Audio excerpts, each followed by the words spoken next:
अतीक अहमद ने police custody में खुद पर हमला करवाने की साजिश रची थी। हमले की जिम्मेदारी गुड्डू मुस्लिम को दी गई थी। गुड्डू मुस्लिम ने इसके लिए पूर्वांचल के शूटर्स से संपर्क किया था। अतीक कस्टडी में खुद पर हमला करवाकर अपनी सुरक्षा बढ़वाना चाहता था ताकि सिक्योरिटी बढ़ जाए और एनकाउंटर ना हो। साबरमती जेल से आने के रास्ते या फिर प्रयागराज पे हमले की साजिश थी।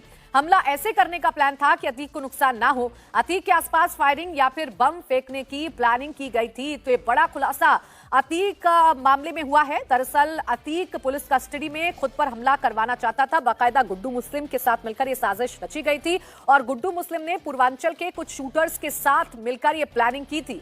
दरअसल हमला ऐसे किया जाना था जिससे अतीक को कोई नुकसान ना पहुंचे। अतीक के आसपास बमबाजी करने की साजिश रची जा रही थी और इससे अतीक ज्यादा सिक्योरिटी पाना चाहता था। चूंकि अतीक अहमद को लगातार अपने एनकाउंटर का डर सता रहा था, इसीलिए वो अपनी सिक्योरिटी में और भी ज्यादा इजाफा करवाना चाहता था और इसीलिए ये बड़ी साजिश रची गई।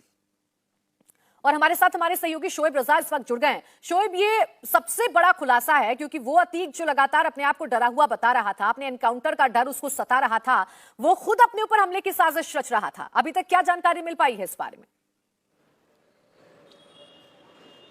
बिल्कुल, देखिए जानकारी यही है कि जब साबरमती जेल से अतीक को प्रयागराज की तरफ लाया जाना था तो क्योंकि लगातार ये खबरें आ रही थी कि अतीक अहमद का एनकाउंटर हो सकता है, तमाम तरह की जो बातें हैं वो सामने थी, तो अतीक को भी ये जानकारी थी और उसको ये शक था, इस तरह की आशंका थी कि शायद उसका एनकाउंटर ना हो जाए, इसीलिए पूरी जो साजिश है वो रची गई। और आखिरी एक वीडियो में भी आपको नजर आ रहा होगा जब अतीक अहमद को यहाँ हॉस्पिटल में, क्योंकि रात के 10:30 बजे जब मेडिकल के लिए लाया गया और उसको उस पर गोली चलाई गई जो हत्यारोपी उनके जरिए, उस वक्त भी एक वीडियो आया था कि वो कुछ लोगों को इशारा करता हुआ दिखा। अब वो कौन लोग थे, किसको वो इशारा कर रहा था, उन तमाम चीज़ों की तो अब जांच हो रही है, एसआईटी इस पूरे मामले की जांच कर रही है। लेकिन जो खुलासा हुआ है कि अतीक अहमद ने इस तरह से साजिश रची थी कि जब साबरमती जेल से उसको यहाँ पर लाया जाए तो कम से कम इस तरह से एक हमला योजनाबद्ध तरीके से उस पर हो जो नाकाम रहे और ताकि उसकी जो सुरक्षा है, जो सिक्योरिटी है, उसको बढ़ाया जा सके। और उसकी जिम्मेदारी बाकायदा जो खबरें हैं वो ये सामने आ रहे हैं कि गुड्डू मुस्लिम और दूसरे जो लोग हैं जो गैंग के एक तरीके से बहुत करीबी थे अतीक अहमद के, और तमाम जो चीज़ें हैं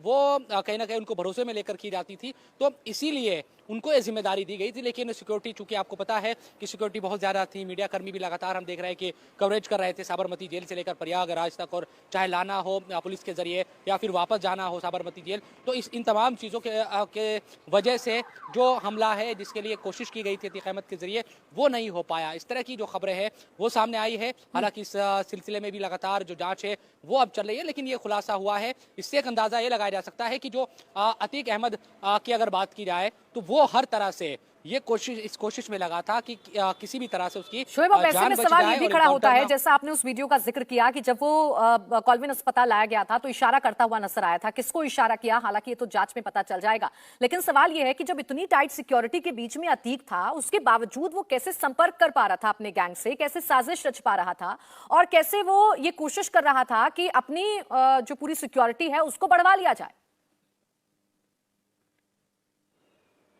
देखिए, नैनी जेल हो, जो प्रयागराज की नैनी जेल है, या फिर साबरमती जेल की बात की जाए, इस तरह के चैट, इस तरह के जो फ़ोन कॉल्स है वो अब सामने आ चुके हैं। हमने एक चैट भी दिखाई थी कुछ दिनों पहले साबरमती जेल से जो भेजी गई थी। कई जो लोग थे जो बात नहीं मान रहे थे अतीक अहमद की और उनको धमकी भरी जो मैसेजेस है वो भेजे गए थे, उसमें बाकायदा साबरमती जेल का जिक्र किया गया था। तो ये तो अब साफ है कि चाहे नैनी जेल हो, साबरमती जेल हो या दूसरी जेलों में भी जहाँ पर अतीक अहमद रहा, उसको वहाँ पर ये तमाम फैसिलिटी मिलती थी। अब ये कौन देता था, क्या तमाम चीज़ें थी, इनकी जांच तो यकीनन प्रशासन को करनी है जो जिम्मेदार लोग हैं, लेकिन इससे इनकार नहीं किया जा सकता कि अतीक अहमद के लिए तमाम चीज़ें पाना बहुत मुश्किल था, उसको आसानी के साथ मिलती थी। और ये तब की बात है, इसी साल 2023 की उसमें तारीख थी जब बहुत ज़्यादा सिक्योरिटी थी और जब तमाम बातें कही जाती थी कि अब वहाँ अतीक अहमद के आसपास कोई इस तरह का शख्स नहीं है जो मदद दे सके उसको, और जेल में सीसीटीवी कैमरे लगे हुए हैं, तमाम चीज़ें। तो इस तरह की जो बातें हैं यकीनन वो सामने आती रही है वक्त वक्त पर और बाकायदा सबूत के साथ कि मैसेजेस जेल से किए जाते थे, तमाम चीज़ें। तो अपने लिए साजिश रचना या अपने गुर्गों से संपर्क करना वो बहुत बड़ी बात अतीक अहमद के लिए नहीं थी। कुल मिलाकर यही कहा जा सकता है कि अब चूंकि ये खुलासा हुआ है तो इन तमाम चीज़ों में भी कहीं ना कहीं और भी चीज़ें सामने आएगी जैसे जैसे जांच आगे बढ़ रही है। एक पहलू ये है कि जो अतीक अहमद की हत्या हुई, बिल्कुल शोएब, देखिए लगातार चौंकाने वाले और बड़े खुलासे इस पूरे मामले में हो रहे हैं। अब सवाल यह है कि अतीक और अशरफ की हत्या किसने की है, इसी दिशा में जांच आगे बढ़ रही है। अतुल भाटिया मेरे सहयोगी भी हमारे साथ प्रयागराज से जुड़ गए हैं। अतुल, ये जो नया और चौंकाने वाला खुलासा हो रहा है, इसके बारे में क्या डिटेल जानकारी है? अतीक किस तरीके का हमला अपने ऊपर करवाना चाहता था, और जब कॉल्विन अस्पताल उसे लाया गया था, 15 अप्रैल की वो रात थी, उस वक्त वो किसे इशारा कर रहा था? ये भी अब अहम सवाल है। बिल्कुल प्राची, देखिए कहीं ना कहीं अतीक को इस बात का अंदेशा था कि उसकी हत्या हो सकती है। दुश्मन भी अतीक के बहुत थे, अशरफ के भी बहुत दुश्मन थे, और वो ये चाहता था कि अगर उसके ऊपर कोई फेक हमला होता है तो इससे उसकी सुरक्षा बढ़ेगी। और मीडिया जिस तरीके से उसके साथ चल रहा था, तो अगर उसके ऊपर कोई भी हमला होता है तो पुलिस उसका एनकाउंटर नहीं कर पाएगी। इससे पहले 2002 में भी उसने अपने ऊपर हमला करवाया था, जिसमें उसके मामूली चोटें लगी थी, लेकिन वो यही चाहता था कि जब भी उसके ऊपर हमला हो तो गुड्डू जो मुस्लिम है उसको इसके लिए उसने कहा था। और झांसी के अंदर यह हमला होने वाला था, जब वो साबरमती जेल से निकला था, जब उसको कोर्ट लेकर आया जा रहा था, तो तभी ये पूरे हमले की पूरी साजिश जो है वो रची गई थी। आपको याद होगा गुड्डू मुस्लिम की लोकेशन जो है वो भी एसटीएफ को झांसी की मिली थी, और जो एनकाउंटर हुआ था असद का वो भी झांसी के अंदर हुआ था। तो पूरी एक प्लानिंग की गई थी, और ये पूरी प्लानिंग इसलिए थी कि किसी भी तरीके से पुलिस गलत तरीके से जो अतीक है और अशरफ है उसका एनकाउंटर ना कर सके, सिक्योरिटी उनकी बढ़ जाए, और जब सिक्योरिटी बढ़ेगी तो किसी भी तरीके का जो हमला है वो नहीं हो पाएगा। तो एक पूरी प्लानिंग की गई थी, बाकायदा कई शूटर्स को इसके लिए अरेंज किया गया था। अब यह भी पुलिस चेक कर रही है कि जो तीनों शूटर है क्या उनको भी इसीलिए अरेंज करा गया था, और क्या यह डबल क्रॉस हुआ जिससे जो अशरफ और अतीक है वो दोनों की हत्या कर दी गई जब उनको प्रयागराज में मेडिकल के लिए लेकर आया गया था। तो पूरी इन्वेस्टिगेशन जो है वो एसटीएफ कर रही है। निश्चित रूप से जो तीनों शूटर हैं उनसे पूछताछ में कई अहम खुलासे हुए थे, उनको अब पुलिस जो है वो जोड़कर देख रही है। एसटीएफ उस पूरे मामले की इन्वेस्टिगेशन कर रही है। सुलझना भी बाकी है, लेकिन इस बीच ये खुलासा काफी अहम है कि अतीक अपने ऊपर खुद हमला करवाना चाहता था और बाकायदा इसके लिए साजिश रच रहा था। बहुत शुक्रिया आपका हमारे साथ जुड़ने के लिए, तमाम जानकारी देने के लिए। अतीक अहमद ने पुलिस कस्टडी में खुद पर हमला करवाने की साजिश रची थी। हमले की जिम्मेदारी गुड्डू मुस्लिम को दी गई थी। गुड्डू मुस्लिम ने इसके लिए पूर्वांचल के शूटर्स से संपर्क किया था। अतीक कस्टडी में खुद पर हमला करवाकर अपनी सुरक्षा बढ़वाना चाहता था ताकि सिक्योरिटी बढ़ जाए और एनकाउंटर ना हो। साबरमती जेल से आने के रास्ते या फिर प्रयागराज में हमले की साजिश थी।